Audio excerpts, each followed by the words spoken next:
I just want to apologize to Mike's mom and Josh's mom and my mom. And I'm sorry to everyone. I am so sorry for everything that has happened.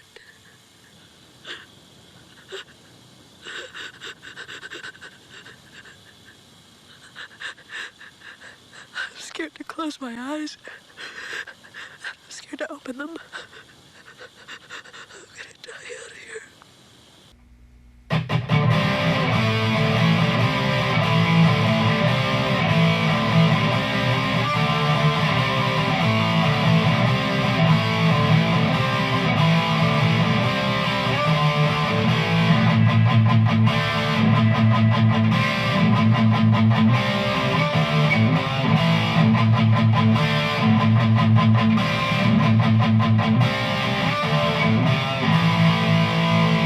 Hello everyone, welcome back to the Asylum. We are your hosts, Colin Peters here. John Rochetter. Jeff Manfred. And a very special guest again with us as always, the one and only Lord Damian MacDonovan. Hey, Hello. Thank you for having me back. Thank you for joining us. Thank you. We are running a very specialty here throughout October. We want to try to talk about nothing but horror-themed or horror movies for this month. It makes sense. It does, especially after our last episode. But we are going to get this marathon started, and we are going to be starting it with what some people say is a classic and what some other people say is an absolute piece of shit. Absolutely, it's a fucking piece of shit movie that... Oh man, I can't wait to debate you on this topic. In your corners, back in your corners. Hey, whoa. No clinching, no hitting below the belt. Go. You guys are going to find this one interesting. It is 1999's The Blair Witch Project. This was directed by Daniel Myrick. Myrick and Eduardo Sanchez. That's right. If you can call this directing. Yes. Yeah, I would have just turned it the fuck out the first time. They are very clever filmmakers, and we're going to get into that as to why. But I also want to just say quickly, we now here at Cinema Sanitarium Productions, we have a social media presence. We are located on Facebook at Cinema Sanitarium Productions and Twitter at Sanitarium Prod, P-R-O-D, period. Please follow us and try to post a comment. We try to post something every week, good content, whether it's updates on new announcements, links to our episodes on Facebook and YouTube, topic suggestions, or whatever random thoughts pour out of our twisted minds. Speaking of YouTube, we post a lot of links on our episodes for direct access. Please click that like and subscribe button. A push of a button goes a long way to help this channel. Just want to throw that out here, guys. So, yep, we're on Facebook and Twitter. So please follow us. We need subscribers. Thanks for the plug, John. Yeah. Welcome, Colin. It's called promotion. Marketing 101. Which is actually appropriate for this movie because this movie was pretty much based off of marketing. It was the first internet viral marketing that basically happened. This movie got butts in the seats because of a website. A website by Eduardo Sanchez and Daniel Myrick, and they crafted this movie. It was back in 97 when they originally started. It was originally filmed in 97. This movie? Yeah. And the cast revolved around three people: Heather Donahue, Joshua Leonard, and Michael C. Williams, or just Mike Williams. I guess that's how he goes by. I don't know what the rules with his name are. No, there's Hollywood rules where you can't have the same name true. As another actor. Right. So... Michael B. Jordan. Can't be Michael Jordan. Case in point. Well, Michael Keaton's real name is Michael Douglas. Oh, is it really? Yeah, I never knew that. Well, there you go. Now shut up. and when David Bowie started recording music, he went by his original name, Davy Jones. Yeah. That's already a monkey. We're not doing that. Yeah, the movie was filmed in 1997 and it came out in 1999. And this is a very unconventional way of filmmaking. Very independent, made for a budget of $35,000. I actually heard from Box Office Mojo that it was $60,000. It's debatable about how much it actually cost. Well, I think... I was just going to get into it now. When you watch this full movie that is out, this originally wasn't supposed to be the true idea. What the movie was actually supposed to be about was a combination of a documentary that the Sci-Fi Channel had called Curse of the Blair Witch. Okay. And then they were going to combine the found footage along with the Curse of the Blair Witch, and that was going to be the whole length of the movie. Was this documentary with interviews, and maybe that's where the $60,000 might have come into play. Maybe it was a combination of those two, but the found footage may have been the $35,000. Maybe the other 30 came from the editing and the other filmmaking of the documentary for the Sci-Fi Channel and the Curse. Could that have just also been from the promotion? Very possible, but that's they don't always include the promotional budget as far as like the complete budget of the movie. Too, It's right? possible, but it's very low for promoting. Artisan Entertainment, they bought it for I think $2.5 million. I think when it first screened at Sundance, there was a bidding war that was going on for this movie. Artisan coughed up $2.5 million. They originally wanted to recast the film with other actors, but they saw the positive feedback that they were getting from the audiences and decided to keep the actors the way they were. They tried to change the ending. There were a lot of different ideas for the ending, and they were all very similar in their own way. They involved Mike standing in the corner surrounded by stickmen. Mike standing in the corner with somebody directly behind him being hung in the corner with stickmen. Hanged. Whatever. And they all thought that it looked too fake, so they decided to keep the original ending, and Mike didn't complain because he got paid more for the reshoots of the ending than he did for the entire filming process of the whole movie. So he wasn't complaining. Which was a total of 8 days. Yeah.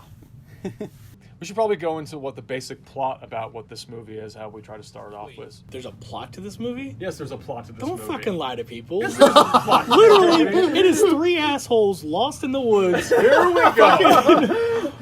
Losing the map. Oh, I kicked in the river. No, they fucking had no clue what was going on. I want to take a camera out in the woods. I'll make shit up and then throw shit in the water, too. Oh, my God. All right. Well, anyway, Jeff seems to have a clear, different opinion about the plot of this movie, but it revolves around 3 amateur filmmakers. They use their real names, Heather, Josh, and Mike, and that they are going into the Black Hills, the woods of Burkittsville, Maryland, to make a documentary about the supposed myth of the Blair Witch, which is not a real myth. This was created by the directors, Daniel Myrick and Eduardo Sanchez, and as they get lost in the woods, as days go on, some serious shit goes down. And so that's pretty absolutely much it. nothing. That's it. Nothing happens. But you know what? It doesn't need to be anything elaborate because there's a lot of detail that's sprinkled out in this movie. There is a history that goes as far back as the 1600s for this movie. We actually have a timeline. Wait, hold on. Before we start, how many notes did you take for just this movie? 5 pages of notes. Dude, seriously, you need to stop. Are you kidding me?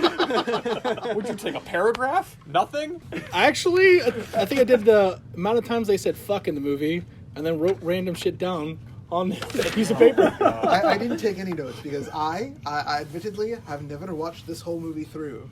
I cannot finish it, literally.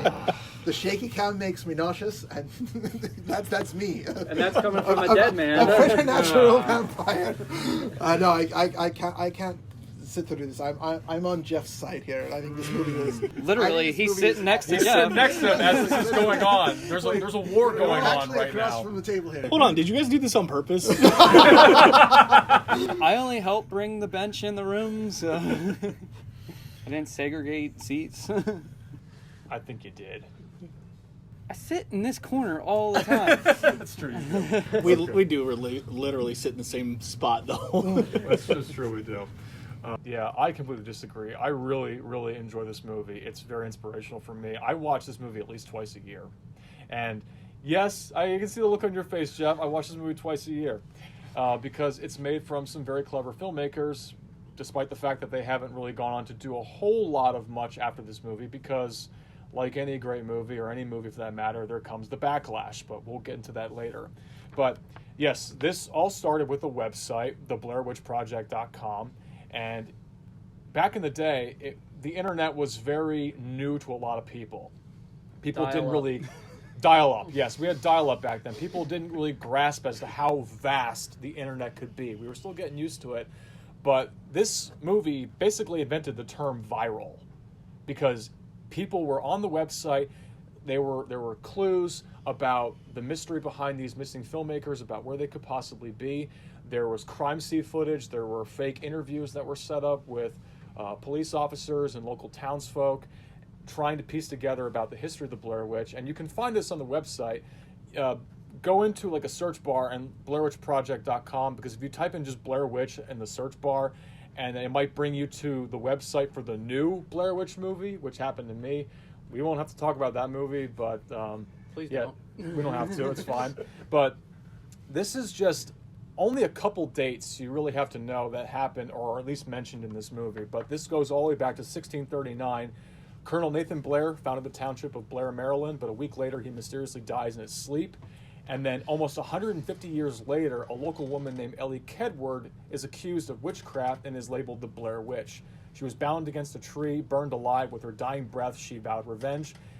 A year later, several children would then reportedly be missing, and the townsfolk believed a curse was placed upon it. They abandoned the town and set it ablaze.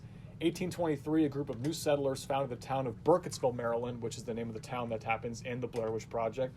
It was originally known as Blair, and now it's Burkittsville, Maryland. And then there was another incident that happened 2 years later where Eileen Treacle drowns in a nearby creek. Witnesses swore they saw a hand emerge from the water, pull her beneath the waves by an old woman.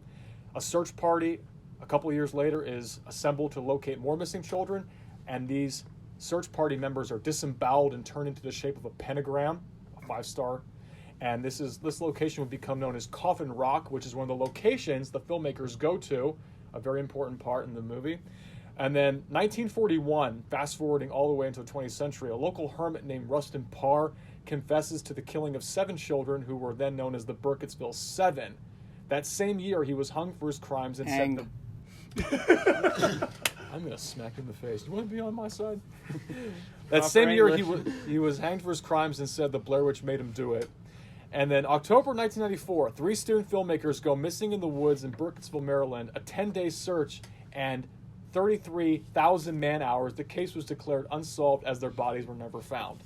95, a backpack containing slightly damaged film equipment and film reels were discovered in an abandoned house. 98, the website BlairWitch.com is created, complete with simple crime scene photos, lore, audio recordings of interviews, and missing posters of the film students. And 1999, the found footage is released, taking place from October 20th to the 28th. Heather Donahue, Joshua Leonard, and Michael Williams were still never found, but their footage was. Hence the birth, or the revisiting of a lost genre of the horror genre, found footage. This is not the first found footage movie that was made, because that title goes to Cannibal Holocaust in 1980. So this was a movie that basically rekindled that subgenre. People say it made it popular. I disagree, because 10 years later we got Paranormal Activity, a movie made for $15,000 and ended up grossing about $190 million worldwide. That movie, once that movie happened, get this, 40 found footage movies were made after Paranormal Activity. Ugh. 40. And they all had the same positive attributes, but they all had the same problem. They all presented a good original concept, but they were horribly executed. And we could go on and on. You know, these are just a few examples. Movies like Chernobyl Diaries, Apollo 18, The Gallows, the endless series of Paranormal Activity sequels that followed, The Houses That October Built and its sequel. There was also The Visit, M. Night Shyamalan's found footage movie, which did it right because it didn't do any stupid jump scare movies. And that's one reason why I love this movie. Doesn't have a single fucking jump scare. Because there's nothing in it. Because it creates real tension, Jeff. But yes, all this history that I just reiterated was that this was all created from the directors. All this backstory, it's one of the most intriguing aspects of this movie. That's why it's so inspirational to me as to how you can just create a lore and then just run with it. It's awesome. You know, you're 100% right on that. The lore was the thing that really sold it. I still remember when the advertisements were coming out and the trailers were so vague for the movie. It was like, what is this? Exactly. You know, because like upon first viewing of a preview, I'm like, there's nothing in this. I don't get it. There's people running around and they're screaming, and I don't even know if a title even popped up for the original trailers or not. Not sure. I really don't remember. It actually wasn't until word of mouth came around and it was like, yo, did you hear about this Blair Witch Project? Oh, you mean that stupid preview that's on TV? and then they're like, yeah, but listen, you know, like, there's this backstory and there's this witch and like these 3 kids, they really died. Wait, what now, what happened? You know, and I started getting into it, and then the sci-fi doc was coming out. I think if you don't watch that documentary, because that came out before the movie was actually released, I believe. Maybe it wasn't, but I know that was the thing that really sold the actual movie.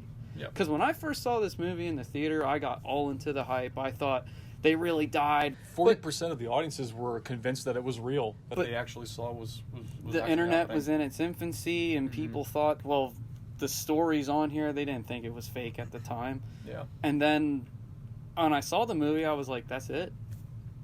So I think in some ways you kind of have to have one without the other, but it's also the timing. Definitely benefited from timing, I this think movie. The Blair Witch Project is the very first creepypasta. Yeah. Yeah. I mean, I think I've heard the actors even say that it just came out at the right time. I thought this could be something that could help me believe that, we got proof of something now. And then here it's just another Hollywood movie. Yeah. Which was a letdown. I wouldn't call it a Hollywood movie. This is very, very independent. I mean, in fact, when this movie came out, Hollywood tried to counter against this movie to try and get their audiences to see their movies, and their answer to the Blair Witch Project was the remake of The Haunting. Yeah, they tried to get people to say, hey, good job these independent filmmakers for making the Blair Witch Project and getting scaring audiences, but we can be scary too. Let's show The Haunting with that really bad movie with Liam Neeson and Catherine Zeta-Jones and Owen Wilson. It bombed at the box office because of the stupid CGI that it had, the lame characters, and total lack of scares. And people laughed at it. I did. In fact, I know one guy, when I was coming out of the movie theater back then, he rolled down his car window and said, Hey, is the Blair Witch Project being shown at this movie theater? I said, no, but they got The Haunting in here. He's like, that's okay, I'll leave. No, that's okay. Fuck it. The 90s was I want to say it was kind of a disappointing decade for me. And that's kind of why Daniel Myrick and Eduardo Sanchez made this movie, because they were very dissatisfied with the way horror movies were going in the 90s. Wes Craven luckily stayed relevant with New Nightmare and then with Scream, but that was more of a parody of horror movies, but it also had some scary elements to it, but it was also comical in a sense. Because these guys grew up with films like The Exorcist and The Shining, and it was a strange time for horror movies, like I said, in the 90s. We had success with Silence of the Lambs, but that was more of a mystery suspense. Crime thriller that swept the Oscars. And, we had The Sixth Sense in 1999. That kind of embraced more horror elements to it. Scream, it was becoming a satire decade. Leprechaun was a joke. Remakes were starting to appear out of nowhere. Don't get me started on Gus Van Sant's shot-for-shot remake of Psycho. I mean, it was a bad time for horror movies. It was a very cynical decade. It was. It was a very cynical decade, yes. Here's the sad thing. In the early 2000s, it got even worse until indie horror kind of saved us from obscurity. Lord Damian, you're scratching your head. I'm racking my brain for any iconic good horror movies to come out in the late 90s, early 2000s. And the closest thing that I'm coming to is the remake of House on Haunted Hill. But even that's not all that great. It was memorable. It was memorable, but it's not good. But I mean, it was fun, but it wasn't, I'll stick to the original. It was a CGI disaster. That's what I thought it would. That was what Dark Castle Entertainment. They've since gone out of business because of those bad movies that have come out. Still got a sequel. It got a sequel though. It did get a sequel, unfortunately. 99 was kind of a weird year for movies itself too. We had movies like The Matrix, like I said, The Sixth Sense, The Phantom Menace, and The Blair Witch Project. These were all movies that heavily influenced the pop culture scene. They were everywhere. I mean, we could talk about those movies all day long, but Wait, so you're literally talking about a shitty movie, then you talk about episode 1, which is a shitty movie with the shittiest fucking character Jar Jar Binks in it. Oh my god! And you're literally trying to compare these two. You have to admit that. Yeah, the Phantom Menace. That's a whole nother discussion. But it did have a big impact on the pop culture. I'm talking about the pop culture scene. I'm not talking about the quality of those movies, because that's one thing. Now, Blair Witch, to me, is inspiring to me because anyone can make the next Blair Witch Project. Anybody can just take money out of their bank account and they can make a movie. It's inspiring because these guys were dissatisfied with the way movies were, and they made a film. And it was huge. It exploded everywhere. I mean, the movie grossed $248 million worldwide. They even returned the camera that they rented at Circuit City and got a bigger return. How crazy is that? Of course, Ars Entertainment had to go ahead and forge the sequel. I'm not going to get into the sequel, but I did watch that movie in kind of preparation for this movie. But what do you think is worse, the sequel or this movie? I think this one's worse because at least that one had Are you kidding me? Kind of a plot to it. Are you kidding me? Oh. It might be a plot line and professional actors. Yeah. Oh, So professional actors. Yeah. Big Air quotes, yeah. Professional actors. Oh Jesus! But at least you actually got to see some people die. Like, see the girl get stabbed. That's what made it better? Yeah, something happens. Oh my god. Something happens. People actually thought these characters were dead because in Sundance Film Festival, they had the missing posters everywhere during this film festival. Even IMDb listed the actors as missing. Heather Donahue's parents got sympathy cards because they believed that she was really dead or still missing out there. And then people were confused that days later, they were starting to appear on Jay Leno. Oh, you guys are alive? Then that 40% that I mentioned, they felt duped, and here comes the backlash because they believed that these actors were really dead or these people had really died. But come on. Do you really think that a studio was going to release a movie showing the final days of these people and the parents and the families were not going to have a say in this? I did. No, really. I mean, like, what's to stop Hollywood from actually doing it oh my this God, time around? There'd be riots, there'd be people picketing and condemning this movie, trying to get it out of the theaters for the families. Well, like I said, too, it was 99. I was young. I didn't get it. I didn't understand marketing either at the time.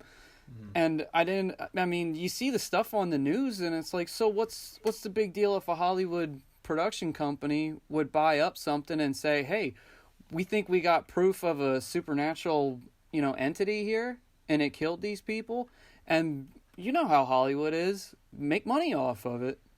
I mean, hell, Disney killed Mufasa in The Lion King, so... Twice. But here's the thing. That was also 20 years ago. We were 12. Yeah. We could believe anything. You could have been said fucking Santa Claus jumped off the roof last night. Not everybody was 12. Not everybody was 12. There were adults that were seeing this movie the first time. They thought it was real. People were hyperventilating in their seats because they legitimately thought that what they were seeing was real. It was dubbed the scariest movie since The Exorcist, and it actually dethroned Halloween as the most successful movie. Yeah, I'm serious. Look, I recognized all the viral marketing that was happening when this movie was coming out, having lived through William Castle. Oh, yes. It's like I half expected a skeleton to be pulled out on a line sometime in the middle of it, or sign away a death certificate in the beginning, your insurance. It's like the viral marketing. I mean, the viral marketing itself wasn't anything new, but it was something that we had not seen culturally in a long time. So it kind of revived that, and that's probably, I think, where the real success of this movie came from. I don't like this movie, but I have to admit it did something for the genre. But I still think it's terrible. Don't really think this is all that terribly creative. I'm sorry, John.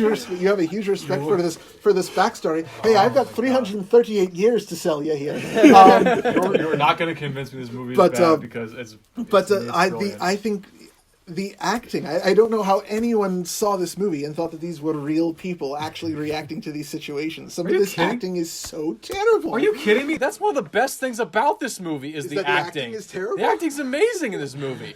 Because this is one thing that this movie got right that the other found footage movies were horrible at, because they all felt scripted. They all felt like they were just hammering some loose scene after another. The performances were terrible in these new found footage movies that we got. These guys were very good and well-trained improvisational actors, able to build off of each other. And because of that, they were able to convince that 40% of people that it was real because of their performances. Were they really that good at improv? Didn't they spend 15 minutes arguing about a bloody map? How long can you keep that going? I mean, it's like I've been to the Ren Fair. I've seen improv troops. No. I've seen amateur improv troops doing way more effective improv than this. No. I would rather watch Whose Line Is It Anyway. They're not making Whose Line Is It Anyway. They're making a documentary about the Blair Witch Project. These are amateur filmmakers that are just trying to make their stamp in the film world. And they feel like improv actors who are stuck. Like they don't know what to do next because they haven't had the enough direction for it. No. And they weren't given that much direction. They were left like geocaches, tell them what to do for the day. Well, we clearly saw a different movie. I'll argue that fits with the movie because they are three people now who are stuck. And that's why they're at a loss. So the tension's rising, and it's something different to build from. I understand what you're saying. It sounds like people. I think they sound like people who have forgotten lines, and they just keep repeating themselves until somebody remembers what the hell happens next. No. I mean, the one that stands out for me is Heather Donahue. I think she's definitely the best actor of the three in this movie. And I actually have a story. My boss, when I was working at Shocktoberfest many years ago, his name is Tony Mancuso. Great guy, great musician. He was one of the bosses for Shocktoberfest, and he was actually part of the graduating class, or in the same year as Heather Donahue, when they both attended the University of the Arts in Philadelphia. And he got to act in a scene with her for one class, and the director said that they had to carry out a scene and gave him a little bits of direction where to go, but it had to carry out the tension, and they basically couldn't walk out of the room with any reiteration of the word no. They had to keep the scene progressing, even though tension had to be continually rising. So they were building off each other with the notes they were given. Heather Donahue at one point snaps, and she's like in full-blown tears, and Tony has no idea how to react off of this, but just to be real with her. And then the director stops and says, okay, now I'm going to change things up. Now, keep the same build of what the scene is, what you guys are doing right now, except I want you to replace every line of dialogue with the words chicken cheesesteak. So they started from the beginning, and then every line out of their mouths was chicken cheesesteak. And they kept the same build. At the same time, at the one moment where you know it's going to happen, Heather Donahue, she breaks down full-blown tears just saying the words chicken cheesesteak. He was so taken by this, and he realized that there was something special about her, and now she's, in the Blair Witch Project, and I could see her full-blown talent on display for this movie. It pisses me off when there was people that would actually find her in the street corner and just yell in her face, I fucking hate you, after this movie happened. Like, come on, guys, give me a break. I agree with that. That's completely unnecessary. I think that that's is completely so unnecessary. Like She's just an actress trying to make her way into the film scene, and she's a very good improvisational actress. I mean, they build off of each other quite well, and I could go on, but you guys, I know, clearly see something different than I did, and we'll get into more about, the most iconic scene, which is with her basically dealing that heart-wrenching confession. I know Jeff has something he wants to talk about it. There's more to it than you may not know. But yeah, we should probably get into how the movie starts. So the opening title and the exposition is simple, perfectly effective. The letters are jumping up and down. It adds to that grungy quality of the film, which is what makes this movie so much better than these other found footage movies. Yes, technically the other ones are more impressive because they've had a decade to perfect their film equipment, and what they're working with is film technology that we have in 1999. They use a 16 millimeter camera. That's the one that's in the black and white quality, and the other one, for behind the scene footage. But just the lettering, it's all we have in the beginning is just this little exposition. It's perfect. It never feels Hollywoodized. It all adds more to the realism that it's trying to basically create. And it's, like we said, the first movie to coin the phrase found footage. A year later, their footage was found. In just 5 minutes, we know exactly what is happening with this movie. We know about the documentary crew. We know what they want to do. The equipment that is required moves very fast. The pacing doesn't drag. That's one thing why I like this movie. And it's only 80 minutes long. So they have to do so much with this movie in 80 minutes. And originally they had about 4 hours of footage to tinker with. And they got notes as they screened it to other film festivals to tinker it down a bit. And so they crafted it down to 80 minutes. And this movie didn't need to be any longer than that. It could have been a lot shorter, too. No, I think 80 minutes was good for this one. What's that joke in the first Sylvander movie? What was that movie about anyway? I'll tell you what it was about. It was about 80 minutes too long. Oh! Reminds me of the Muppet characters. Quality, it's just, like I said, like you can see actual dust and dirt on the film. That's just adding more to that realism and that grungy effect. It's raw film. It's raw film. It's what it is. And it's spliced together by some filmmakers trying to make it seem as though this was the final days of these crew members going out to make a documentary, trying to make their stamp on the film world. We get the... I think it just splices well together with the traveling, the shopping, with the interviews, the townsfolk in Burkittsville, Maryland. This is where we learn more about the Blair Witch, about what she actually was, and the history of the townsfolk. And this movie challenges you to pay attention to every single line of dialogue that's coming out of their mouths, because it plays to the very end of the movie. Because it does make sense. What they're talking about comes to full circle at the very end as to what's going on. Wait, you mean even the 15 minutes of losing the map? You're gonna keep jabbing me. I'm gonna keep moving forward. I'm gonna throw jabs of my own at you later. Oh my God. Just nothing feels rehearsed. You guys think this is scripted, but this is I don't think it was scripted. No. I think they would have benefited from one. Oh my God. What was it? I read that it was a 35-page outline of the plot or whatever if there was a plot. I've already touched on the plot.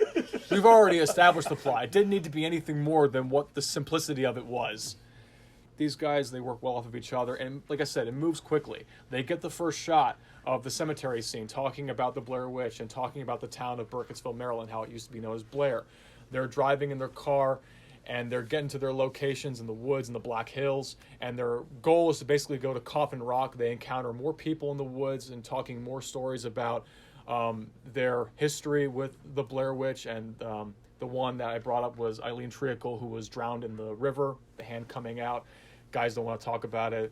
I know that when they shot those interview scenes, that the townsfolk, they didn't care too much about what was going on in real life. They didn't like the interviews. That's why they were even more pissed off with the sequel, Book of Shadows, Blair Witch 2, because they actually drove the film crew out saying, "No, get out of here. We're not doing any more of these interviews." Well, not all the people that were interviewed were actual townsfolk. Some of them were. Some of them were actors. Some of them were paid actors, but I didn't see actors. I saw real people. Mary Brown was actually, I believe she volunteered to be a production assistant. Okay. And they said that was her real trailer, though. Oh, really? Yeah, and the actors didn't even... They thought she was actually an actor, and here she was just kind of like...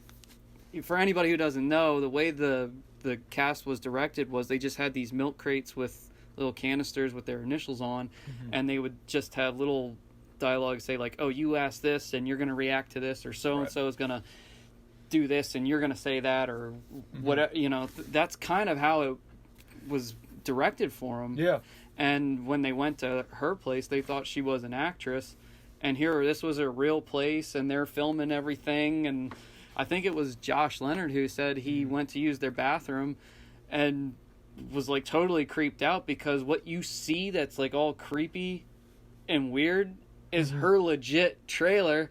And he said he looked over and saw her bed, and he was like, I could swear something was dead just lying on her bed. And he said that was probably the one thing that really creeped him out while filming the movie. Because most of the actors, they get asked all the time, like, if the movie actually scared them, and they said no. No, it They didn't. said a pile of rocks is a pile of rock. They even said in the Stickmen scene when they were walking, because they had these GPSs that would say walk here, walk there. The coordinates on it. Yep. They actually walked and were like, hey, what's this hanging here? And they're like, oh, that's probably part of the scene. So they would step back and kind of redirect themselves. I know Heather Donahue was creeped out because she actually thought she was making a snuff film. That's why she brought a knife with her at all times. I say that and sleeping with 2 guys in a tent. Yeah, they were really alone in the woods. They were too. alone in the woods, yes, exactly. And The casting call was, they said, if you don't like camping or uncomfortable conditions, don't even bother auditioning. right. Yeah, and they said it was heavily raining throughout most of the shoot and that there would be water in their tent, but they had radios in case if they needed to do directing.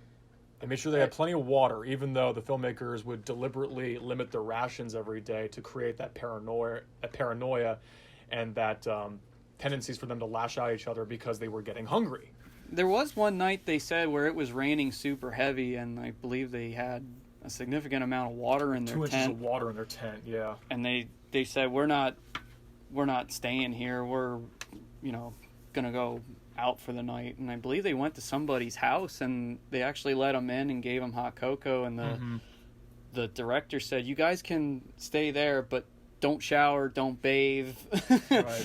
Which is like, Continue maintaining a low profile. Yeah.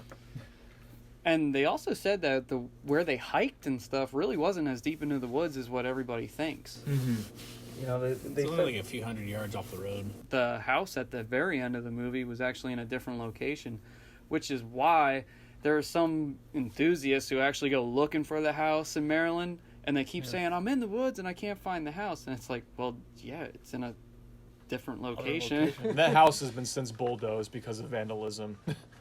And that was in Seneca State Park. I think that's where they did most of the wood filming. Seneca State was the one where they did most of the filming, and I believe the house was in Patasco Park. And then when they're in the woods, and then they're going to Coffin Rock, and then they're filming more of their documentary style, and you can tell that they're amateur filmmakers. Talking about what they want to do, how they cut the slate. And you can tell that Heather Donahue is trying to present herself as a professional actress, trying to articulate and get the her diction out, trying to present herself, posture, but they think they might have something special here because it hasn't been talked about before, because we've never had a documentary before about this Blair Witch, and they think they're onto something in terms of potential filmmaking gold. So that's really special because that speaks to a lot of filmmakers.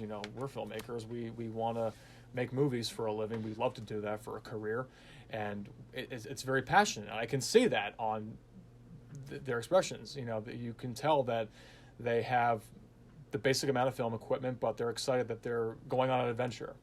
The woods themselves, I think they really add a layer to this movie in terms of the woods themselves being a character, as well as darkness and rain, almost kind of like how darkness was a character in The Crow, or the rain being a big element to the movie The Crow. And that really plays a lot to me. Yes, the camera does get out of focus a lot, but that's adding more to the fact that of the realism aspect. Why are you looking at me when you're saying that? We all I'm know. always going to look at you because you're going to look right back at me. Why do you think I'm looking at you? Every line of dialogue from these townsfolk, you have to pay attention to what's going on because it plays at the very end. And then the scene where they realize that they don't really know where they are anymore because confusion starts to settle in. Well, what happens is they spend 2 nights out in the woods. Was it 1 night or 2 nights? It takes place in a total of 8 days. So the filming does. The filming does. Okay. Not their actual. I think it's about 5 days. Because they were originally only supposed to be out there for like a day or two. You even see them going to. Yeah, they brought their camping equipment, so they're ready to spend at least one night out in the woods. Yeah, you see them getting groceries, they go out camping, and then they get the footage that they want, and then after that, they're ready to go home. Right. Then you start seeing the tension where they're getting lost. And that's where Mike, who is actually the sound guy, who, when you're introduced to him, he apparently hasn't met Heather. Right. They have no idea who the hell he is. Exactly. And he's frustrated. Now he's kind of relying on her because he even says at one point, I can't read this map, it's Greek to me, so you're going to have to take charge. And she's just letting him down. Now, Josh and Mike are getting frustrated with her because she's still filming this as it's going on. And they're like, let's just get the hell out of here. Right. So they said, okay, let's spend another night. And then that's when things start escalating. They can't get out. They're hearing things in the background. Like the first night, Josh says he hears a cackle, but he thinks it's an owl. Mm-hmm. Now they're getting more tired and more hungry. And there's a night where their tent starts shaking. They hear kids crying or screaming. Right. They run out of the tent. Another night, they're so frustrated that when they come back, they find out that Josh's stuff is just thrown all over the place. Everybody else's stuff is left alone. The pile of rocks is another one. Maybe this is the townsfolk messing with them. They say they don't know what it is. They hear something and they try to go down a hill or whatever where they think they're hearing it, and Mike's like, I'm not going. And Heather's saying, she thinks, she's saying, you're scared. And he's like, well, yeah. And she goes, what, are you scared of a witch? And he goes, I don't know if it's a witch. I don't know if it's people. And they're like, well, what's wrong if it's people? And he's just like, I don't want to mess with any real people or supernatural things. It adds to the element of mystery. We don't really know what it is. And in the woods, you don't know what the hell's out there. Exactly. It's the element of mystery. It's understandable. Mm-hmm. I think it was 2 days that passed, and then, you see Mike laughing in the distance, and then all of a sudden he reveals to everyone that he threw the map away. Map is gone, and even though Heather swore that she knew where she was going, well, clearly she didn't, because this was her project.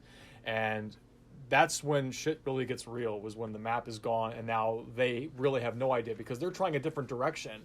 And everywhere they go, it's them just getting further and further lost in the woods. And they're running out of food. People are going to start looking for them. I don't know why they didn't tell anybody where they were, or a lot more people where they were going, or thinking, okay, if we're missing for so long, then maybe the cops will try and, get a search party going and try and locate us, but obviously that doesn't happen. At least one of my favorite scenes where they come to that one section where you just see the woods covered in stickmen. That revelation of getting the camera out and getting something on film that probably has never been captured before, even though we don't really know what's going on. You see different sizes of it, thinking, is this really the witch? Is this really the townsfolk messing with them? We have no idea. And then as they wake up every morning, something is different. Something is out of place. And then there's that one scene where, in the darkness, where there is someone rattling the tent. They burst out of the tent, running away from whatever it is, and then it's that moment where Heather is screaming, oh my god, what the fuck is that? What the fuck is that? And the cameraman was actually supposed to pan to the left, and it was supposed to be a crew member in a white gown as the Blair Witch. The Blair Witch was actually supposed to be in this movie. But because the camera kept going off the track, they tried filming the scene 9 times and they couldn't get the shot right. And then finally when they got it right, he forgot to pan to the left and reveal the Blair Witch. Now I kind of think it was better that we didn't see the Blair Witch, because I think if people actually did see the Blair Witch, people would start to think maybe it was fake. That maybe it would take away that realism element to it. Like I said, playing with our minds in terms of the mystery. Is this really happening? Is there a witch out there? Or is it the ghost of Rustin Parr? Who is it out there that's messing with us?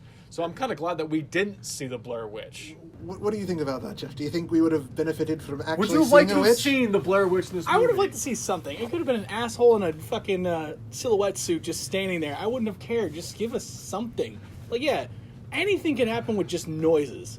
I'm like, hell, I make like 20 noises just walking up and down the stairs, and it probably would have been scarier than what we heard in this movie. The noises that we heard, they were boom boxes of sound effects of children crying in the distance. That was one thing that they did. I get that at 4 a.m. It's not scary, okay? I think I agree with you. I think we would have benefited from seeing something, even if we didn't get like a full picture of it, but if we got like a flash of something, like a quick, if it was like just a hand, or if it was like a quick tree, gown, like moving between trees or something. A hint that there is actually something rather than absolutely nothing. It would have led to the illusion that it could have been the witch. It could have been literally the townspeople messing with them. It could have been anything. But when you're not giving us enough to say that there's something there, other than what they're saying and reacting to, it's not enough. Unless you see something that may actually be a threat. I'm not threatened. No. It's just a bunch of idiots lost in the woods. That's all I see. But if you see even just a hint of something else out there, then maybe I'll be concerned for their safety. Well, otherwise, they're just lost. I think the threat is not seeing anything, and these little subtle, like, what's up with these rocks? Because I believe the rocks were like a symbol of, they weren't like a tombstone for when the kids were killed, but the witch supposedly through the folklore was using them as a warning of sorts, I believe. They were specifically placed rocks in a specific kind of mound, and it was all between their tents. They didn't just happen to pitch tents between three rocks. But there was a backstory to it. There was a backstory. And that's one of the interesting things about it, is it's escalating, and it's this element doesn't want to reveal itself. And I don't know if it goes back to the, like how, like there's that line in The Conjuring 2 where they say a demon will beat you down until you're at your weakest emotionally and take you over. Mm-hmm. That's kind of what happens in this movie. Oh, yeah. They're getting their minds totally messed with because it's like it's a pile of rocks. Right. They are like, oh, well, there is that significance here, how they get here. Mm-hmm. That's kind of what they're worried about. Then they are freaking out with the stick man and be like, well, where did these come from? Right. They know they're walking in circles at this point. Mm-hmm. Should we try west? Should we try south today? And the thing with the kids and the shaking of the tent, and then the like Josh's specific stuff is just thrown out all over the place. Why is my stuff being thrown? Yeah. And how come? Because the bear liked your sandwich, Josh. That would have been more fun. Just show a bear off in the distance. Just give us something. Like maybe even a wolf. Just throw it there. Okay, fucking wolf just did that. Whatever. Fuck off. See, that's another good point. Even if what we had seen, like as far as a threat, wasn't even the Blair Witch. Like if we had seen anything else out in the wood that could have been a threat for them, a little misdirection. It's like that's like the primary like point of like a magical performance is misdirection while something else is actually happening. If we got like something to see something that we are concerned about, which we know there is something out there, and then it turns out to be something else, then it's thrown us for a loop. It's more effective. If we had seen like another animal out in the woods, like a fox or a coyote or like a hint of a bear, and they're concerned about the bear, and then they run into the Blair Witch or something, I think that would have added more to the tension. I don't know, because I feel like it's just out in the like what exactly would it do? I mean, would a bear or a fox do the pile of rocks, do the stick men? No, we're talking about ripping up the backpack. I think it's more disturbing that you see a lack of animals out there in this woods. You see a dead mouse at one point, or a rat or whatever it was, but you don't see any sign of life out in these woods. You think you'd run into something, but you don't. And there's all these nights where it's like, well, clearly, if it is a supernatural entity, why wouldn't it just kill them right there? No, it's messing with them. It's like totally messing with their heads, and everything's escalating throughout the nights. And then at one point, Josh is just gone. We don't. Yeah. You don't know, and then it's like, okay, so now something happened, and like you guys said, there's no trace, there's no nothing. Well, did he just wander off? Did he get taken by somebody? Was there like? Why didn't they wake up and hear him? If they knew the movie was going to be so bad, he just left, all right? He's like, I don't care anymore. I hope something eats me on the way up. And then that's when it really starts to escalate, though. Right. Now something very serious has happened. He's missing. They can't find him. Mm-hmm. Now it's the guy who didn't give a shit about the project with the girl who wanted to start the project, who have been fighting more in the movie. Now they're left to be like, okay, we got to bond together and we got to try to get out of here. And then what happens one of the following days? They probably get the scariest thing that has happened to them when they get the twig present. I guess you want to call it. It's just a bundle of sticks, and it almost gives you your first indication of something on the lines of witchcraft happening.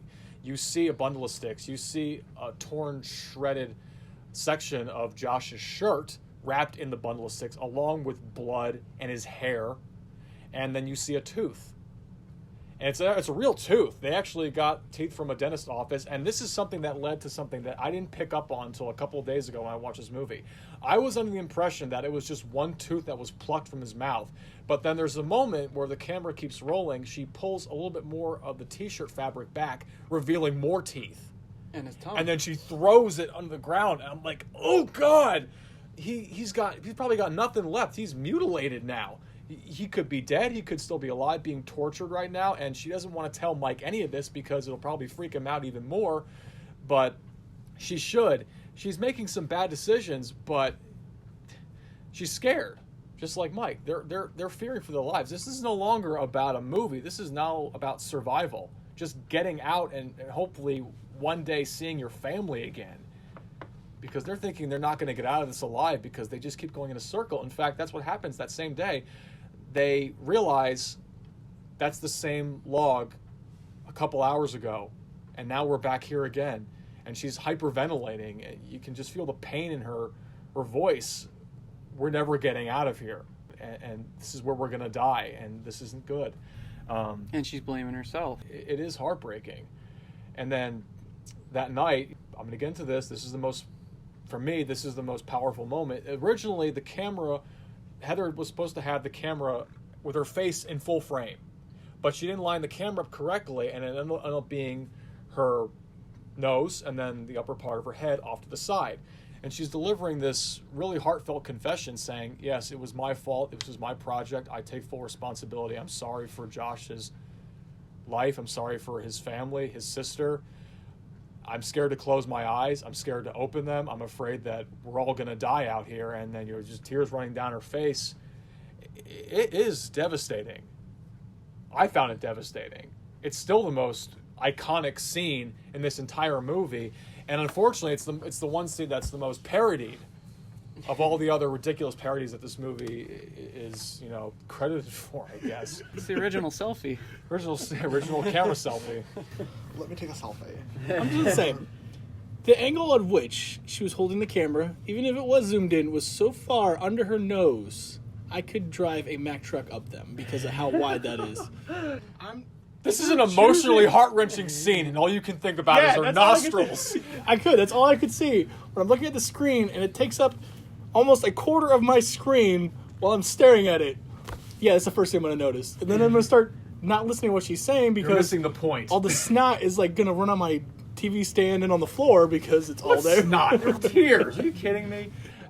It adds more to the amateur aspect of the filming. I mean, come on. Did you really think everything was going to be crystal clear with perfect cinematography? And I don't call it shaky cam. I call it handheld cam. There's a difference.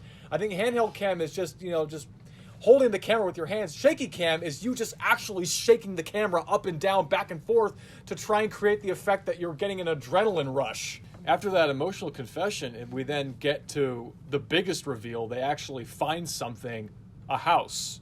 And Mike and Heather, they had no idea what was going to happen this day. Inside is covered with graffiti and black handprints. Well, they don't expect the house because it was believed that Rustin Parr's house was burned down. Right, it was believed. And now, out of all the days they've been in the woods, all of a sudden this ghost house appears. Right. And they actually said that Mike's expression when he says, "Holy shit, it's a house," they said that was real because it wasn't in the directions. They told him to follow the coordinates and just stumbled upon it. And so when you hear him say, "Holy shit, it's a house," that's really him. That's him saying, yeah, authentic reaction. And then the directions were just to go up the stairs and then back down the stairs. It didn't make sense to them, but it made sense as they were carrying out the scene. Now, there was something else that I didn't notice before, but that's actually the writings on the wall. I would have given the directors major brownie points if it was, and it wasn't. I thought it was the Wiccan alphabet known as Theban that was inscribed on the walls. If they had actually done that, that's great detail, but it's not. Theban isn't a Wiccan alphabet. It's not Wiccan alphabet. No, Theban was actually created by a pope. Oh, okay. Yeah, like in the Middle Ages, like popes and the Catholic Church actually did practice occult magic. I know it was used in grimoires during that practice, but I thought that's what I was actually watching on the screen, thinking, "Oh shit, this is actually." They were giving real detail to this, but it was just a couple of numbers and symbols, and it didn't represent the calligraphy at all, so it wasn't Theban at all. But I thought it's just for a aesthetics. second, aesthetics exactly. You see the black handprints on the walls, thinking something menacing probably happened here, and then you can actually hear Josh's voice in the distance. He's downstairs in the basement. Mike is running down. Oh my God, this is our chance to save him. He's here. He could be hiding in here. And then the camera gets knocked down. From Mike. Mike goes upstairs. He leads the way. Then he comes downstairs telling Heather to come with him. I hear him. He's downstairs. And then you see his camera drop. You don't know what happens. And then Heather follows down in the basement as well. Cut to the 16mm camera. You can tell she's scared, and as she's going down, she sees Mike in the corner which is representing the old Rustin Parr story Yes. about how he would have one kid hide in the corner because he couldn't stand the eyes of a child watching him as he was killing another child. Right, and that was part of the Burkittsville 7 that was mentioned in 1941. That's what townsfolk said. Yep, he made the children look away in the corners as he was killing the other. And if you pay attention, it adds all the more terrifying, because then Heather's screaming as she's seeing this happen, not knowing what's going on. Her camera gets knocked down, the footage is fizzling, and then we just get right to the End credits. So you're telling me she sees this, she's screaming, she's not paying attention, and the camera falls. You're saying that she just didn't trip and fuck the camera up? She'd be audibly saying something, or at least if there was a struggle, Unless there you wasn't. A wall. That's what I'm saying. Like, she might have just fell and not worried about it. No, Just caught it. I think she'd be saying something. It's indicated that she probably was just killed right there on the spot, and then the camera just fell, and then that's the end of him. So, because I think she would have audibly said something, or at least moaned, or at least gave some audible response of being tripped or falling, or if it was something else. But no, it's believed that she just was killed on the spot. And it's just so disturbing because it's in black and white. It's in a basement, a like dirty old decrepit basement. Yeah. I mean, basements are already creepy enough. And you got this old house like that, and he's just in the corner, and you know the backstory, and that was a really creepy scene. Okay, but no, okay. So basically, when we get into the basement, we get a ghost story more along the lines of the, not even the actual Blair Witch story. It's the second story about the child murderer. But he was possessed by the Blair Witch, is how it goes. So he says. He said the Blair Witch Yes. made him do it as he was hung for his crimes. Right. Hanged. How well hung was he, John? Fucking done. Hanged. But, so there's no real anything about the Blair Witch in it. You get a few stick figures. Once again, you guys said that it could have been the townspeople. They could have been hanging there the whole time. They just missed them on the way in. They could have... Could have been a copycat. Yeah. Because Rustin Parr's dead. So much different things in there. Or- It's like, or the dude was just taking a leak in the corner. It could have been the actual ghost of Parr and not had anything to do with the Blair Witch at all. Exactly. We don't know. It adds to the element of mystery, which makes it for a discussion. So you guys are making it sound like if it's not the Blair Witch, then this makes it even a worse movie. Right. yeah. But how? No, the movie's just that bad. Because the movie is the Blair All right, Witch Project. But your- the Blair Witch Project is what leads them to go on this Right. hunt. This is their documentary that they're making. Right, but if there's an alternate explanation for it, like if it's an entirely different ghost story that it turns out to be, then what's the point of the witch in the first place? But how and do they we wasted know? their time. But how do we know if it's Rustin Parr? We don't. We also don't know if it's the Blair Witch. Yeah, so Right. therefore, Because they didn't give us anything. Because we didn't From give us anything. a- Nothing is actually from a revealed. moviegoer Everything has to be standpoint. spelled out It's not to even you spelled in out. Not full even spelled detail out. for every movie. But there No. has to be there should be a conclusion. All we get an open ending. Nothing is answered. Nothing is revealed. Stuff happened. Stuff went down, and that's all we get. Or We have to you- ask questions, and I guess that's part of the mystery of it. But That's the best great part of thing it- about but filmmaking the is best that part about you it- want to have questions. You want to not have a clear answer for everything. And questions led to 2 shitty sequels. The Yeah. point of a mystery is that the mystery is solved. But why do we have Does to it have a have to solved be mystery? solved? Why does it have we to be have solved? unsolved mysteries. You know, not Yeah. every movie has to have a happy ending like everybody wants Exactly. either. Just because a mystery is solved doesn't mean it has to be a happy ending. Well, I no, mean, but then- the mystery in Wicker Man is solved, and that's not a happy ending. But why do we have to have a mystery solved? I mean, we have cases case and files. Are cases you that kidding are me? out there. So to me, it's just okay. It's one of these. Could they have done that in the sequel? Yeah, but they didn't. No. They tried it again in 2016, and they didn't. You know, they're At least the one in Two 2016 fucking- hey, look. gave us something. There was a monster in that fucking tree. And I saw suppos- it. and I saw it. supposedly- that's not even supposed to be the Blair Witch in that movie. But it gave us Supposedly. something to look forward to. We saw something hanging out in the tree. Didn't give a fuck what it was. It had bright eyes. It was in black. Cool, whatever. Give us something along that lines. I don't even have to see what it looks like. Just lie to me a little bit. Like this whole movie lied about actually having a fucking plot. Because All you're right, telling well, me, hold oh on, my God. hold on, you're telling me they made this plan to go and document in the woods. Cool.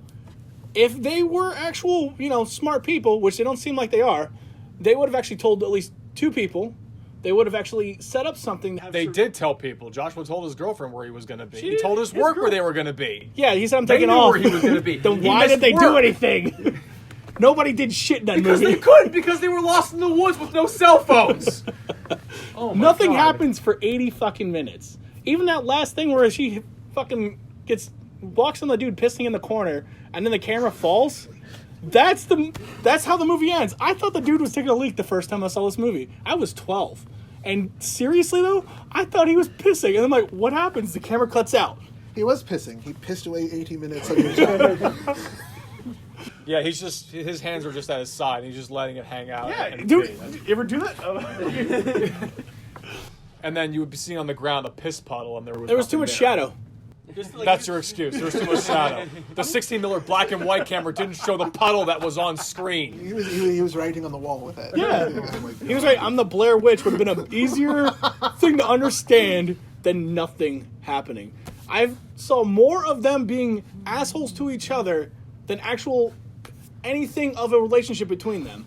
They all hated each other. That's what it came down to. Because of the tension building. Nothing's getting But they accomplished. realized that Nobody's they had helping to out. work together in order to survive, because that's the only way you're going to get out of this. But they didn't. The other thing is, And that's why they failed. But when they established Because they didn't. when they established these characters, the other problem is that I didn't like any of the characters from the very beginning. No, It's like, I don't didn't think find them there's likable anything- or relatable. I didn't give a shit what happens to them. I think they're relatable. I mean, they're filmmakers. We're filmmakers. We want to Alright, go out and that's do what I'm saying. something. From So is if- Tommy Wiseau. I would say from So what? So what? Yes, you can hate the room all you want, but at least he had passion and wanted to do something. So is Uwe Boll. It wasn't good.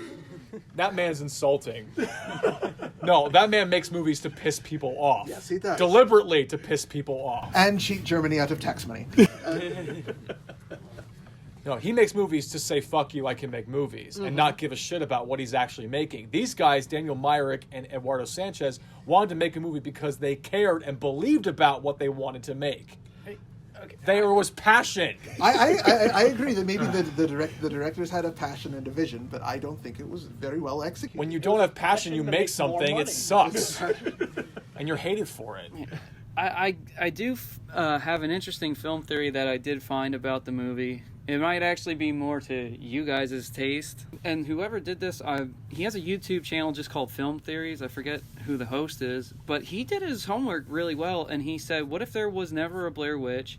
And what if Mike and Josh had planned to kill Heather all along? But they used this mythology I think I've heard that. that they had, and it actually makes a lot of sense. Like, there was the talk about how Mike can't read the map, yet him and Josh are usually leading the way. Now, you can argue and say that she's got to be the documentary person and, videotape everything.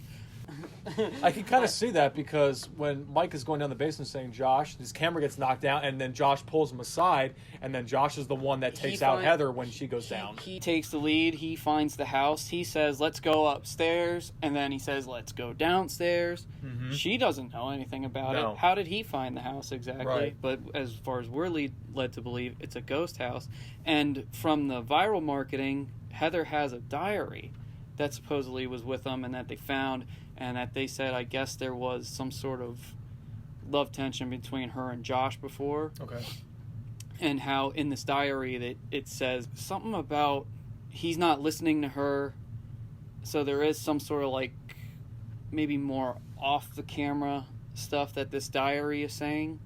That's where I say that I don't think you fully get this movie if it wasn't for that sci-fi documentary or the website. You shouldn't have to do research to watch a movie. They should give you more than enough. If you're saying that... The movie should be able to stand completely on its own. Yeah, it shouldn't take you, like, watching a documentary, reading a book. It should just take, here's the movie, here's just a drop of this, lets you know what's going on. It's like what you were saying in the diary. There says something about like there being kind of like a love interest there almost or something. Did we see that during the No. movie? There's nothing about that, so it adds nothing. But it does now. If you do the if it gives you that mystery sense and says, okay, I want to know more, then you can go back and look on it and look upon it. That's what makes it different to me, and what I can really respect about it is it's not cut and dry. It's not a regular movie. Okay, so you get this. And it wasn't even supposed to be all found footage originally. Yes, it wasn't. You know, you could have gotten that, but you didn't. And then they did something that was new and exciting, where the internet was coming in. People were like, okay, you know, like they were doing research. It wasn't like you're going to a library, or like, it's almost no different than a Jack the Ripper movie, and they leave the ending so ambiguous. I mean, yes, it's a human element, but yet it could lead people to going, well, you know, is it a doctor? Is it the British government? You know, it's one of those things. They were just doing it in a modern time, in a way, when you think about it. And could it be a supernatural element? It could. Could it be people creeped out in the woods that want to kill people? It's possible. Is there something now with this diary exposed that these guys have something with Heather that we don't know about? It is an unsolved mystery movie that it raises more questions than it does answers. When was the diary released? When was that? Was that like during? I have no idea. Was it like during like the marketing before the movie? I believe it was. I mean, I guarantee the people that saw the movie, not all of them saw the Blair Witch website because it was spread with word of mouth. Did they have to look at the website to understand this? No, they got everything they needed in that opening credit scene, and then the movie play out. They didn't have to go to the website. Not everybody who saw the movie had to go to the website and then watch the movie. And that wasn't a requirement. And it all goes back to, like I said, I saw the previews and I was like, what is this? You know, I'm not going to waste my time with this. But then the word was going around with this, like, is it real? Is it not? And it was built through the internet and the marketing campaign. And that's what raised more questions. And then there was oh, I love that movie. Oh, I hated that movie. Because this is either you love it or you hate it, clearly. But that's what makes it stand out to me. It was, and the way how it was improv. Is it perfect? No, it is not a perfect movie by any means of the stretch. Are there scary elements in it? Yeah, I fully believe there are. I mean, if you ever been alone and lost in the woods, I have. That's scary enough. I don't need to have somebody fucking out there or somebody. Right. Your imagination runs wild. I mean, I feel like the backlash that came with this movie after it happened was that people felt duped thinking it wasn't real. They said that's when the backlash came in, saying it wasn't scary, nothing happened, it's just a bunch of kids lost in the woods where they drop the F-bomb every 10 seconds. That's all it was. Well, did you feel duped because you originally thought it was real and thinking that you were actually watching the final days of kids out in the woods lost and then they eventually die? Come on, I mean... Probably would have made the movie better, I'm not gonna lie. Hell, even if them killing Heather would have probably been a better ending to the movie, because there was no ending. Even if it is an open-ended mystery, you still gotta leave little elements that it's gonna be solvable. Because if you leave it that open-ended, it makes it fucking useless. It's a cold case file. That's what it feels like. And it should have stayed that cold for 20 years and then died. And there should have never been 2 sequels. Well, no, I agree with you there. There should have Well, never... of course, when a movie makes $248 million, the studio's going to see franchise potential, even though you don't want to continue it. But they do, because they see the bank accounts. They see the box office returns. So, of course, they're going to make some sequel afterwards. Originally, the directors wanted to do a prequel. I think the studio said, before they even had a script, like, well, here's your start date and here's the end date, and we want the product, and which I don't know why they do that, and all of a sudden it just killed the whole idea. But I don't know.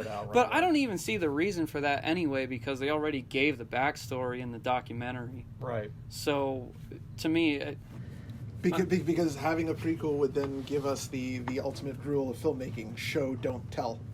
But you see, I just don't think this is that movie that requires it. I mean, it's just one of those things where it is, you know, the thing with your head. It's like you don't have to see gore all the time. Doesn't always equal scare. I mean, the woods are an element of their own. This whole thing with, like, messing with your head. Is Mike and Josh actually doing something? You know, and then we never hear back from them. It leads to film discussions like what we're having right now. I mean, that's what makes these movies all the worthwhile talking about. Let's have a discussion. You did like 4 hours of research just to get some semblance of the story? Because as you're reading all this back stuff, this sounds amazing. But when it plays out like garbage. Like you said, there's okay, well, what makes it garbage? Like, what, the acting? The Is acting that what makes alone. it garbage? Yeah, it does. You have The lack of action, the acting. It's not even the action. It's more or less like they keep stumbling along. And the progression of the story is very slow. Because, like, they're like, all right, we're going to walk like 10 feet, and I'm going to start filming. where if she's actually really terrified, she would actually put the fucking camera down and run. She's running with a camera like, oh, I'm actually running away from the mic. But as she's running away from everything, and she's like, cool, I'm frightened, blah, blah. Put the fucking camera down and just run. Nobody gives a shit. If you're actually going to do it, then do it. But now... That's the problem that comes across with all found footage horror movies, because everyone insists on keeping the camera exactly, the entire time, no matter what the hell is happening. That's why we got 40 movies too many after Paranormal Activity, because they all have the same issues. Yes. But this is also where people don't understand the perfectionist of an artist. She wants to capture everything she's doing in this documentary. She's a young documentarian. I mean, you've seen documentary footage of people in wars? You don't think they're scared shitless? That's pretty much what she's doing. She's got to capture everything and anything. Does she want to lose her life? No. But is she going to in the process if it happens? Yes. But will the world know or know something? They just might. Who knows? I mean... I still don't feel like I know anything. Like, pretty much everything from this movie is what I learned today from you, and that's it. The backstory to the Blair Witch and the actual making of the movie, to me, seems far more interesting than the actual movie itself. And that's okay. That's but, fine. But does it give you at least an appreciation of what they did and what they tried to do? Yes, there's an unsolved mystery here, but now you hear the stories and you go, oh wow, well this thing with the internet was interesting, this thing with the sci-fi documentary was interesting. It's not just the movie, it's a whole element that takes making this Blair Witch. See, you guys are just thinking of it as a movie. You're just watching the movie and that's it. It is like your own, let me do my own research and do it. Right. That's what makes it more fun. That's why when you go back and watch the movie, it's like, okay, this and that happened here. And the stuff with the film theories about Mike and Josh being a collaborative effort to probably kill her. Is it possible is it possible that they scouted it out and had the shit done like with the rocks and the stickmen done before? It's very possible. Who knows? I mean, why does every horror movie have to be the same? Why do we have to see the same run-of-the-mill slasher movie where someone just chases a girl with a knife every hour? Why do we have to see that? Why can't we just have an unconventional movie that changes the rules and make a difference? That's what this movie does. Why does every horror movie have to be the same? It doesn't. And these guys have a love for creativity in creating this backstory. Why do we make films anyway? Because we love to create. And that's what these guys did. And that's what these actors did. And if you have an answer, and if you have some sort of, like, oh, that's the monster, then it's just another generic movie. Right. We're talking about how, oh, you hate it? Okay. Yeah, why do you hate it? That's fine. Yeah. I kind of have the same feeling with this really awful movie that came out in the mid-2000s, a movie called Boogeyman. The trailers never show you the Boogeyman. But then when you actually see it, it's a fucking disappointment because it's a giant CGI blur. That's the Boogeyman? Well, maybe if you didn't show me the Boogeyman, maybe I'd love the movie. But now that I've seen it, it blows. Did it look better than the Megazord and Power Rangers? I don't know. I love this movie. Yes, it has flaws. The daytime scenes are repetitive. Weird shit occurs when they wake up every time. The characters, I do think they could have used a little bit more development. And yes, because we all know that it's fake, it loses its replay value now that we know the truth, so it isn't as powerful as it was in 99. It was a movie of its time. We can watch it in the daylight with distractions going all around us, even though it's more fun watching it at night. But that's my 2 cents about, yes, it has flaws, it's not perfect, but I love what the filmmakers did. They saw something, and it made a boatload of money because of timing and because of the creativity on display. Wow, I'm actually impressed with that speech. I'm still not liking this movie. And you don't have to. I didn't have to. My mission was not to convert you. My mission was just to give you my case, our case about why we like it. And you're giving your case about why you hate it. Fine. Film is subjective. We're allowed to have our own opinions about anything. Yeah. And I feel like film is a visual storytelling medium, and not enough stuff happens visually in this to make it worth being a movie. This could have been... Nobody makes them anymore. This could have been a radio play, and it could have been exactly the same thing. Because we don't see anything, and everything we do see, somebody talks about. So it could have easily just been an old radio play. Or now a podcast. A podcast. It just could have been... There wasn't enough visually because the characters there wasn't enough development there to make them likable.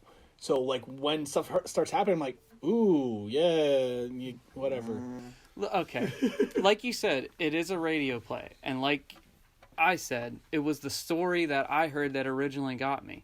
But how many times have you heard somebody talk about a movie, a regular movie, and you're like, all right, now I want to go see that?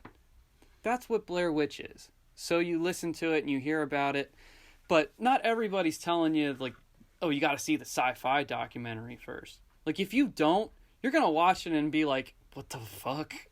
When I first saw it in the theater, I like all the hype and everything, it died down because I just literally said, what, that's it? But as a filmmaker, and I was like, you know what? This is so different. It's like, it's just raw. It has a real sense of filmmaking, like a documentary. Like, it puts you in the moment. It puts you in the, everything's calm and cool with these guys, and then when the tension starts building, it starts rising, and you see it from these characters, and it's like, if they gotta get out of here, they gotta work together, and they're not. And there's like this slight backstabbing, there's these more shits popping up with the rocks and the sticks. So if there is somebody out there, what sick bastard is taking kids out in the middle of the night in the woods, having them scream, shaking this tent, and why would you not like run out and be like, what's shaking the tent? They're just booking the hell out of there. You know, there is a lot of like, well, what about this scenario, that scenario? You know, it is interesting to me, and as a filmmaker, especially with how they pieced everything together and they took this film lore, made a story about it, made it an unsolved mystery. Yeah. Could they have done something better with it? Yes. But unfortunately, they didn't. And to be honest, it is a weird movie to do a sequel. It's even a weird movie to do a prequel to.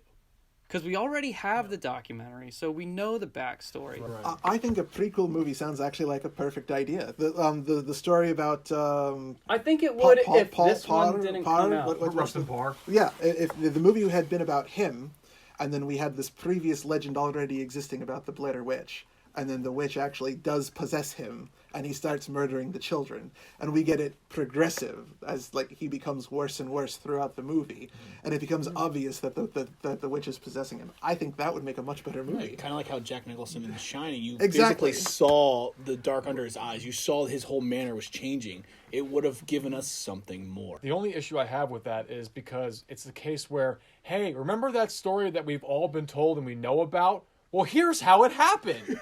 Like, the difference with Jack Nicholson in The Shining is that we never knew that story before, and we're seeing it unfold before our very eyes. We never saw it before, but we already knew about the Rustin Parr situation that happened in 1941 where he murdered those 7. So when we see a movie like that, okay, this is going to play out like this, that plays out like that. Oh, he's been hanged, he's dead, and Finally. I was just gonna say he said it right. But here's the thing: they could actually change the story. If you're going from telling his story and showing it from his point of view, he might have not been possessed at all. He could have just been a fucking whack job, and they could have shown it. If he was possessed, showing the progression of the possession. The story everyone has been told need Yeah. not necessarily be the story that actually happened. Exactly. And then him just confessing while he's being hanged. And then, no, I just lost my train of thought being a smart ass. Oh, yeah, the fact that he was hanged, and he was like, now I'm going to confess that the witch possessed me. No, he just could have been a whack job. So it's all they could have done more with it. It might have been more to the story, but we're stuck with 3 shitty movies with no real things that you have to do research for. 2 shitty movies. Oh yeah, I'm like, no, there's 3. I'm like, did I say the wrong number? I think this, I mean, even being like filmed like a documentary, I think this movie, Blair Witch, probably could have benefited from a couple of jump scares.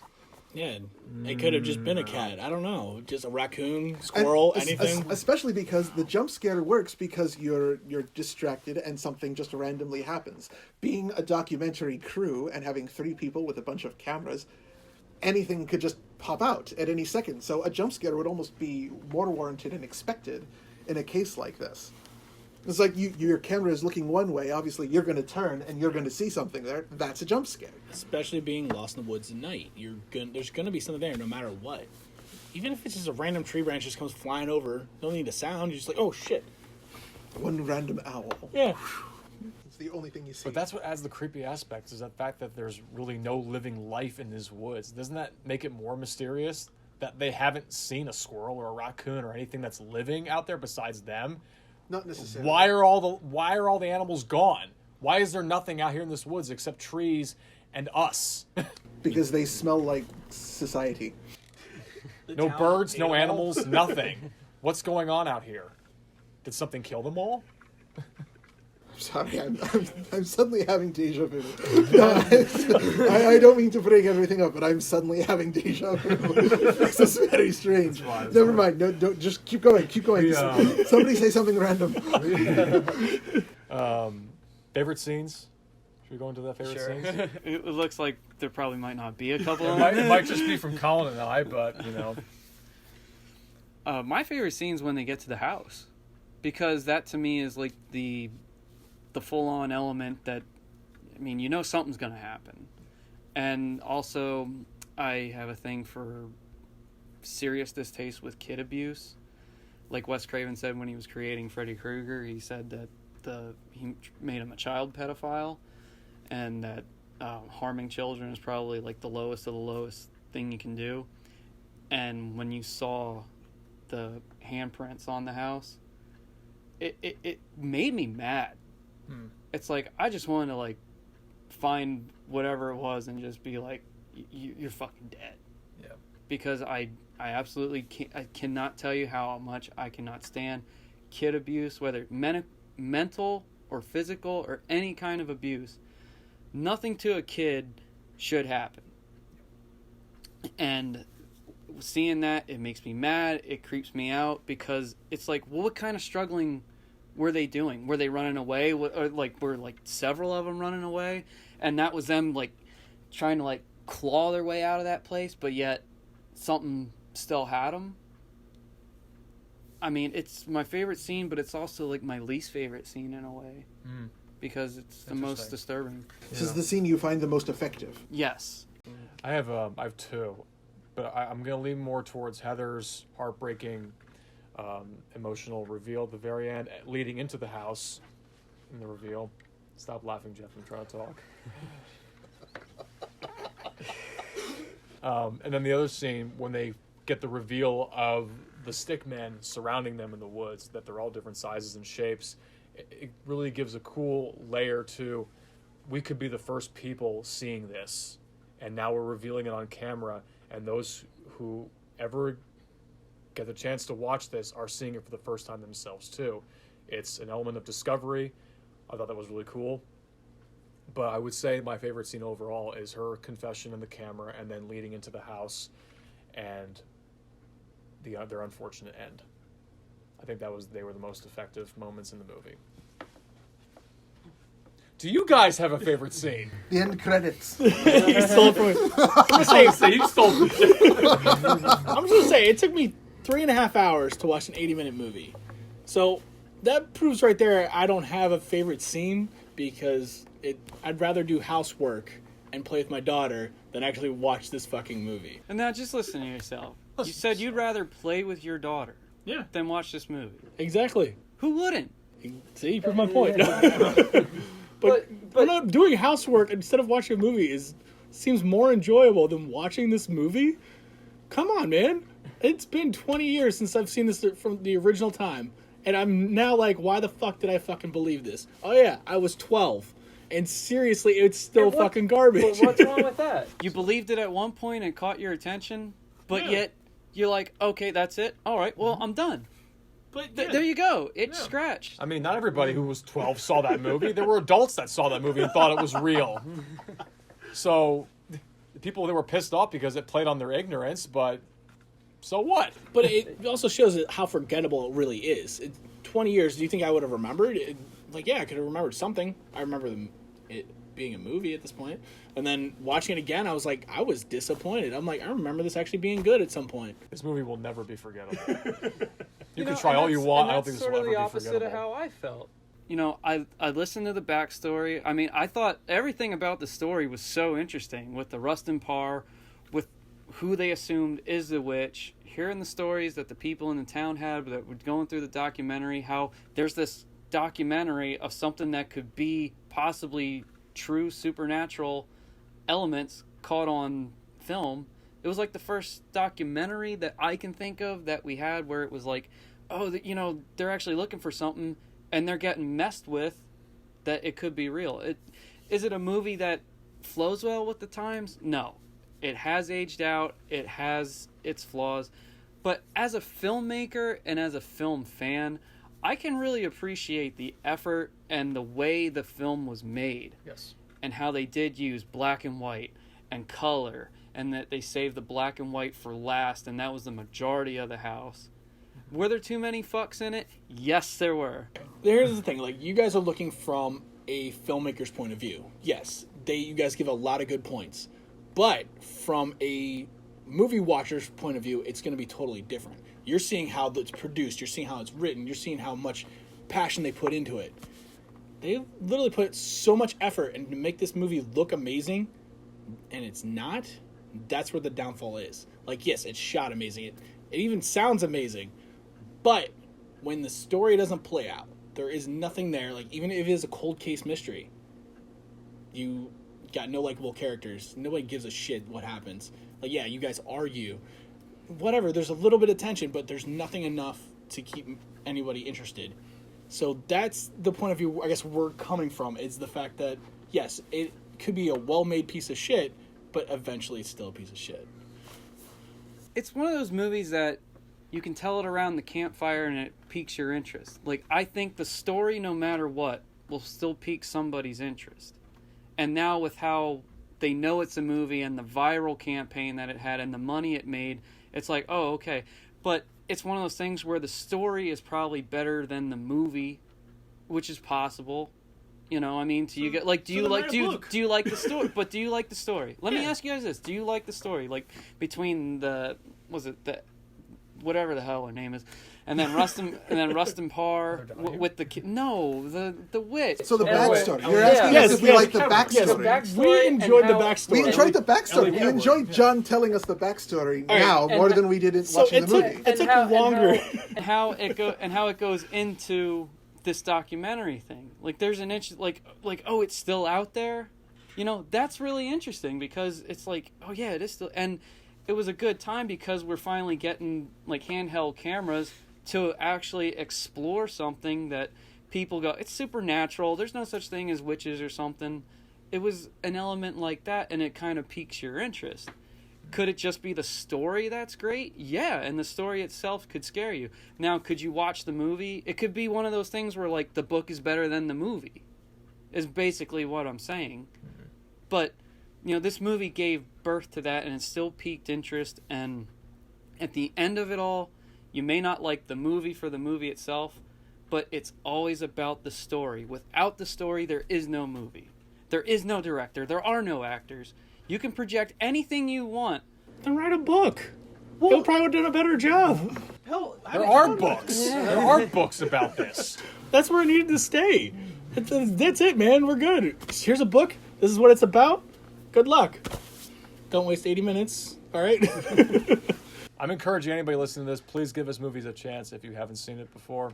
Please give it a chance. It's worth it. And I'm going to tell you to just spend the rest of your afternoon reading creepypastas online. Go read Jeff the Killer and go look up a few pictures of Momo and watch the Slender Man documentary. Slender Man? What you've explained to me and what we've been talking about is at an hour, we'll say hour 35 at this minute. It's longer than the movie. I've enjoyed doing this more than actually watching the movie because, you know, the movie had no fucking reason to be made. And as much as you guys say, like, you love different things about it, I respect that, but it's... Did they expect this movie to be a hit? No. No one did. Shouldn't have. But anyway... Who could have seen this? They didn't. The people acting in the movie didn't. Actually, there is a story about that. On the set of Pulp Fiction, Bruce Willis stated that he was holding the camera. Someday in the next 5 years, someone's going to take one of these and make a feature film. That was 5 years before Blair Witch came out. So, Bruce Willis was essentially saying that handheld camera, like, documentary-style films were going to happen. So he was ahead of the time even then. But Steven- knowing that movie was going to be that popular, no, I'm not. I know Steven Soderbergh tried to reintroduce making movies out of just iPhone, iPhone camera. Yeah, he tried with the movie Unsane. I didn't see it. Ironically, it stars Joshua Leonard from the Blair Witch Project. He's in that movie Unsane. I heard mixed things about it, but he thought the future was going to be filming movies on phones. And I don't really know what the point of that movie was. To make a movie just from an iPhone, just because he could. Probably. But, I don't know. Also, Universal presents the first movie ever made entirely by TikTok. Vine, the movie. also, This would be 30 seconds long. I just wanted to add, there actually was a movie that came out before the Blair Witch Project that was pretty much the same thing. It was called The Last Broadcast, except it was made in the style of how the Blair Witch was supposed to be made. You guys may like that more. What's it called? It's about the Jersey Devil. It's called The Last Broadcast. It's pretty much the same concept where filmmakers go out and they look for the Jersey Devil. And then they find out 2 are murdered and 1 guy comes back. And there's all this evidence that proves that he did it. But then they retract it and say he couldn't have done it because there's counter evidence then. And they have talking heads and interviews then. And that technically was what Blair Witch was supposed to be. And then the directors had seen the found footage and would cut back and say, okay, we're just making this movie full found footage now. And that's where I say you can't have that sci-fi documentary without the Blair Witch Project, or the Blair Witch Project without the sci-fi documentary. Technically, it was supposed to be made as one, but for you guys saying that you want an end result, there's really nothing. But in the documentary, you do get your glimpses of like those old colonial drawings, which are creepy, and it gives you some visual images through that. And that's kind of what those guys are going off of. Now, I understand that you guys just want a story in the movie, and that's it. And that's fine. But for something different, I really appreciate it that it is one of those, like, okay, we got a documentary. Oh, there's illustrations? You know, now there's this diary. It's like, what else can I find here? Because at the time, the internet was like, you know, you're finding and absorbing more. Still new to a lot of people. And that's what I really appreciate about it. And it was that story by the campfire originally. Like, I still remember people saying, well, did you hear about this? Did you hear about it? And then it's like, well, what more do you know about it? You know, should I go see the movie? That's my thing with the Blair Witch Project. And it's, you see the escalation that they go through. You know, it's the rocks, it's the sticks. Then Josh is missing, the tent shaking, the kids crying.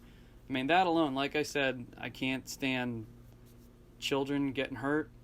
What's that about? And then the house, I mean, you want to talk about atmosphere? A creepy old house in the woods with horrific imagery in it. What were they doing back then? Mm-hmm. And that's what I really like about it. Meh. Yeah. Alright, but anyway, since I said it, they say fuck a grand total of 154 times. Well, they beat the flips in Power Rangers. They did beat the Flips and Power Rangers. Let's put it this way. They say fuck in an 80-minute movie more than I can say in a 9-hour shift. That is even just trying. Okay? I couldn't even do that. I'm like, I was more impressed with that than the whole entire movie. Technically, it was 154 fucks in 5 days. I'm looking at it from 80 minutes. Put the movie on 80 minutes. There you go. Or in your case, 3.5 hours. Yeah. So yeah, it's pretty close to my set. I think we've said everything we really could. Yes. Let's wrap this one up. This is the beginning or possibly the end of the podcast. But no, this was a really good episode. We finally had some back and forth, which we normally tend to have some agreements with. But this is why we talk about this. Not every movie's perfect. Not everybody sees a movie through the same perspective or has an ending the way they want it. That's why we have different genres. That's why we have different tastes in things. And that's why we have discussions about this stuff. So this was actually a great movie to discuss, guys. I'm glad we did. Our first found footage movie. Yeah. Yeah, hopefully it's our only found footage movie. Yeah, I think it might be our only one. We could probably do Paranormal Activity. Could. Yeah. Could. And if you guys want to try Last Broadcast, or at least give that a I'd be interested look, about that one too. give it a go. But anyway, I think it's time to sign off for this episode. So until next time, guys, this is Colin Peters, John Rashatter. Jeff Manfred. And Lord Damian MacDonovan. and we shall see you all in the next session.